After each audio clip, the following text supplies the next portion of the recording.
The cosmological argument. This proof also uses a posteriori knowledge. As you can see here with Sherlock Holmes, the famous detective with his magnifying glass, looking for empirical evidence. It relies on experience of the world around you, the perception and interpretation of the design within it. And it has empirical basis. So it's based on evidence drawn from the world using your five senses. And this is something that St. Thomas Aquinas uses in the classic version of the cosmological argument. In his Summa Theological, there are 5 ways of God's existence, and the first 3 are cosmological. We start with the first way, which is the argument from motion. Aquinas points out that we observe things are in motion. They simply cannot move themselves. And this forms a chain of moved and the moving. It can't go back forever, and Aquinas here rejects an infinite regress. The idea that these chains of movement would just simply go back forever with no beginning point, no starting point. He doesn't tell us how he can reject an infinite regress. He just tells us that it doesn't happen. He says there must be an unmoved mover, and this is God. He was influenced by the Greek philosopher Aristotle with his view on the prime mover. The second way is the argument from efficient cause. He said that everything has a cause, and this is as things can't be self-causing. There has to be a necessary ultimate cause, and this is God. And the third way is the argument from possibility or contingency and necessity. Contingent things rely on other things to exist. The world, Aquinas says, is clearly made up of contingent beings. There has to be, however, a necessary being for those contingent beings, which was able to create contingent beings. Only the existence of a necessary being can explain the existence of contingent beings, and that's what we see all around us. We all have a parent. We all have 2 parents at some point which enabled us to exist, that we rely on to exist. And this necessary being for all contingent things in the world is God. The next argument is taken. The next cosmological argument is taken from Leibniz's argument from contingency. Here, Leibniz argues that there needs to be an explanation for why this world exists instead of nothing. He says that even if the world had always existed, you would need an explanation for it. He says that the reason cannot be gained from the world itself. The world doesn't explain itself. There's no self-explanation. So it must be gained from something that sits outside of the world itself. And so this is known as the principle of sufficient reason. He argues that God is the only transcendent being which is capable of explaining, uncaused, and capable of explaining the existence of all other things. The third argument to look at is the Kalam cosmological argument. Now, this is an Islamic form of the argument. The argument goes as follows. Premise 1, the world must have a cause, just as everything else has a cause. Premise 2, the the world can't have been created out of nothing. Premise 3, the world must have been created at a particular point in time. Premise 4, the cause of this world must be something which isn't caused itself. Premise 5, this being must be God. Conclusion, therefore, God exists. William Lane Craig, the American professor, he is a recent proponent of the Kalam cosmological argument. In Alistair McGrath's book, he quotes William Lane Craig saying the following: "Since everything that begins to exist has a cause of its existence, and since the universe began to exist, we conclude, therefore, the universe has a cause of its existence.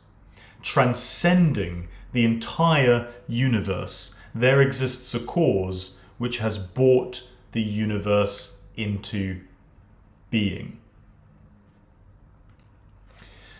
What William Lane Craig is also able to do, which Aquinas doesn't do, is explain, using the Kalam argument, the reason why you have to reject an infinite regress. Craig uses the analogy of a library of books to make this point. He says that you have either an actual infinite number of books, an actual infinite library, or you have a potential infinite library. He says that if you take, for example, the actual infinite library, because of the nature of infinity, every book that you remove or every book that you add in succession to all the other books in the library, it is still infinity. It's still an infinite number of books. And so, because there's no beginning, every additional book that you add is equal to the whole total sum of books in the library. A potential infinite library, however, would be different. That would have a beginning, a starting point, where the first book is placed in the library. And every concurrent book, every successive book that you add after each book before is an additional moment. And you can count all of the books from the beginning to the most recent book that you've put down and have a very specific number. However, it's unimaginable how many books you may continue to add to the library, and therefore you have a potential infinite library because it has a beginning, but it could go on forever. What Craig does is he uses that to then compare it to this world that we live in. He asks the question, do we live in an actual infinite universe or a potential infinite universe? Like the library of books, if we lived in an actual infinite universe, then every event in our lives would be equal to the sum total of all the events in our lives. It would be a very discombobulated life. And that isn't our experience. Instead, we must be living in a potential infinite universe because everything around us and everything about us has a chain of successive acts that follow one after the other. We have a starting point, a beginning, and it could go on forever. He also argued that there is no scientific explanation that can provide a sufficient explanation for the cause of the universe. And he says, no one really is able to answer the question why the Big Bang happened. And so he concludes that the cause of this universe must be God. Let's move on to three main criticisms. Let's look at Emmanuel Kant's criticism first. Kant criticizes both the design and the cosmological arguments. He says that Aquinas' argument from motion is flawed as it's not universal. if he takes a look at Isaac Newton's law of inertia, Kant is able to readily argue that Aquinas' assumption that an object cannot keep moving unless something is continuously moving it goes against this law of physics, that in fact, once something is set in motion, an object can remain in motion without any such external force or mover.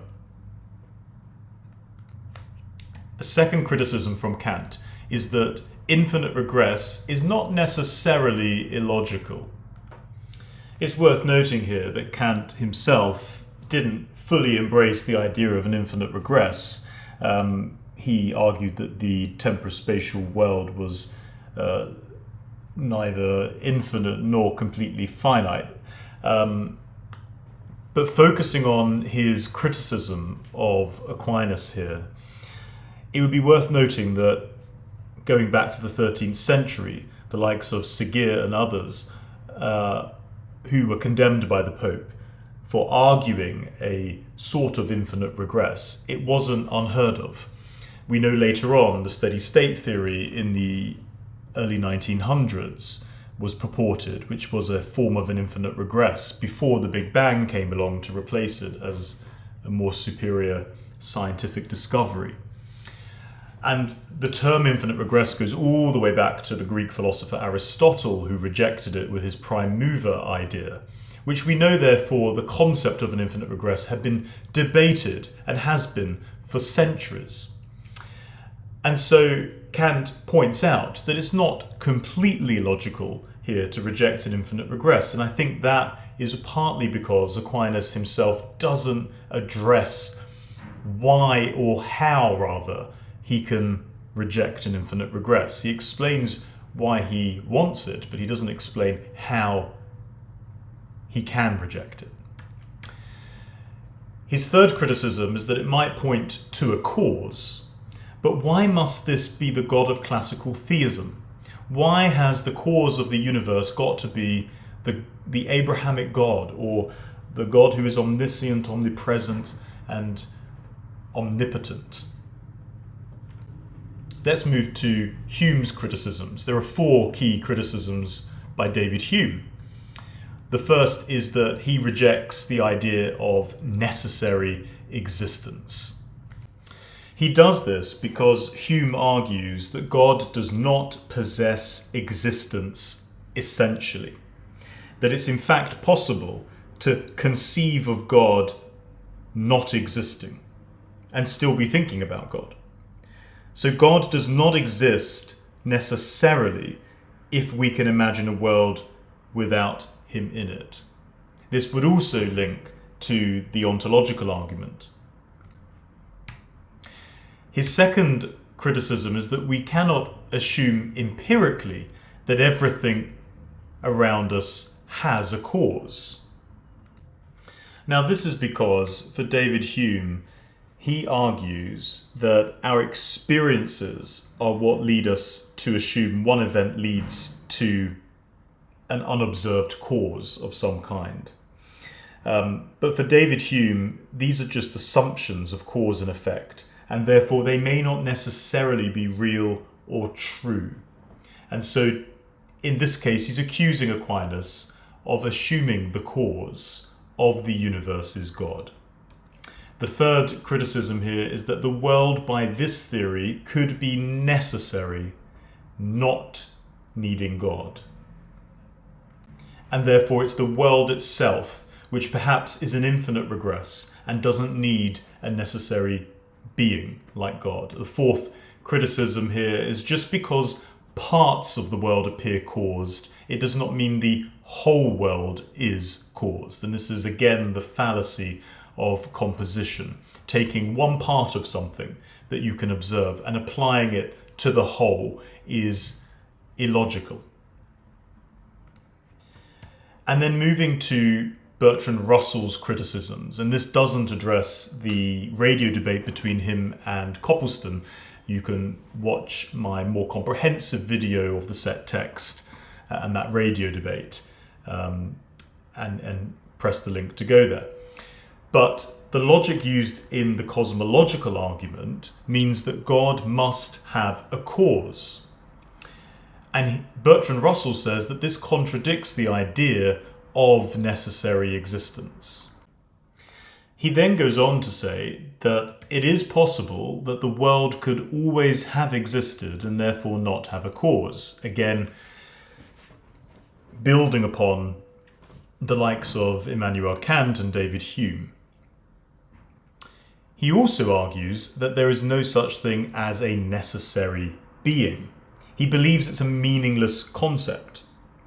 For Russell, he sees that the definitions and logical proofs can be necessarily true, but he doesn't think a being can necessarily exist. And he also argues that a whole explanation is not necessary to explain the cause of the world. And he believes a partial explanation is satisfactory. We don't need to know, and nor can we, the full picture. And finally, his famous phrase, the universe, it just simply is. It is a brute fact. And that's why we will never have the full explanation. It is what it is. So we shouldn't bother trying.